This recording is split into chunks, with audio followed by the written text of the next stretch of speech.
So a lot of you are still having trouble transplanting some succulents, and we're going to do this one together. I'm going to discuss everything I know about transplanting them and just what I do here before and after. So before you go ahead and transplant a succulent, you just want to make sure their leaves are nice and plump. So make sure they're nice and watered before and they're nice and plump, their leaves. But you want to make sure the soil dries out before you go ahead and touch this plant. Because if you transplant this little succulent or any succulent that you see, even the ones back here, if I transplant, I tend to rot my succulents out if I water after I transplant, like right after transplanting. So I do not water my succulents right after transplanting, and I make sure when I transplant them and repot them that their roots are really dry. This has been growing in this little container right here since December. It's a little Hawarthia zebra plant, and it's getting really big, so I want to transplant it because it's been growing in sphagnum moss since December when we first got it. So we're just going to go ahead and kind of pluck this out of here, wiggle it out really, really gently. You want to kind of pull it out by the base, as you can see. We're just going to pull it out, and we're going to see the root system it has. So basically, what they did was they wrapped sphagnum moss around the root ball. See that? And we have a really, really nice root system on this. You can see all those roots are really big. So at this point, you can see how compact and how much of a shape it took to that pot.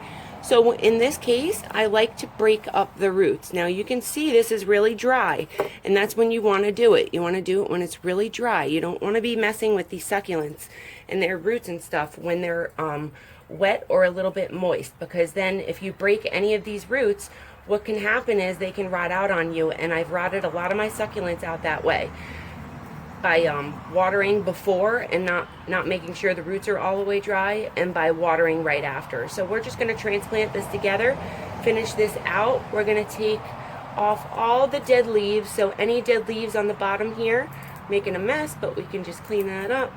Just going to take off any dead leaves, and this is why we make sure it's not moist in there, because as we're plucking these leaves off, it can cause rot to get in that little stem right there and rot out this little succulent, and we don't want that happening.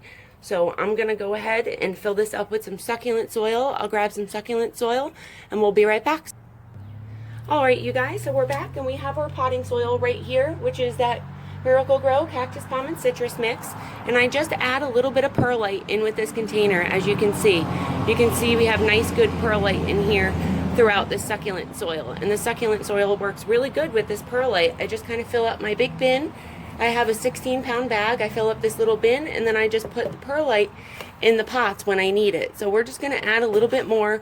You want to wear gloves when you're doing this, guys. You don't want to handle this with your hands, so just be really careful and mindful when you're handling any type of soil with nutrients in it, or any type of perlite and stuff like that, blood meal, anything for the garden. Just make sure you're wearing gloves. It's not good to handle things without gloves. I just kind of like to feel the soil and feel what I'm doing, and then I just go wash my hands right after. If you are touching this stuff, just make sure you're washing your hands really good after.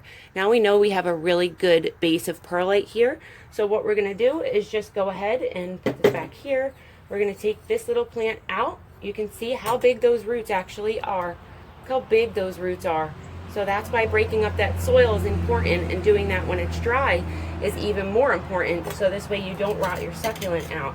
Now sometimes if that root ball wasn't too compact, I wouldn't break it all the way off like that and out. I wouldn't take off all that soil.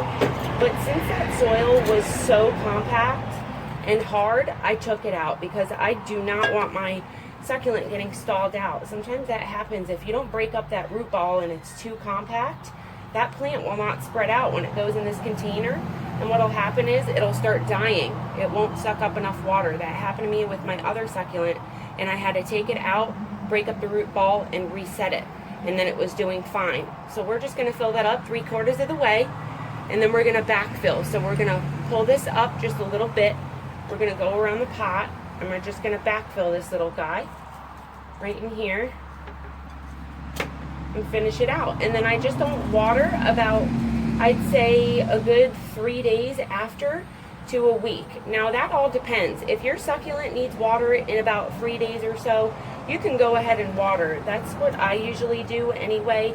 I don't water right away, so you want to avoid watering at least for the first 2 days of after transplanting your succulent when it has roots. If it has a good root system and you're transplanting it, you can definitely water after those 2 days. I feel like it's safe enough to do that.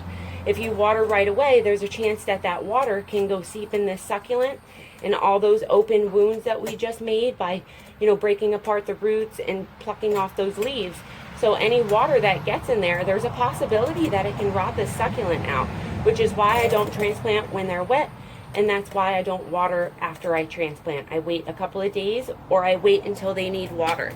I have a little video on how to tell when your succulents need water and when it's time for watering.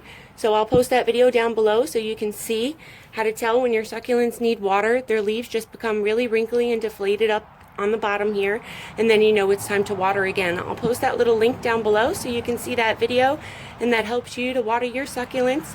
Hope this video helps you to transplant your little succulents, you guys. We're going to just add some rock on top, and we're going to be back with another video here soon on making a little arrangement with your little succulent babies that we propagated from leaves. Thank you so much for watching, you guys. I hope you really enjoyed this little video, and I'll see you next time. Bye-bye.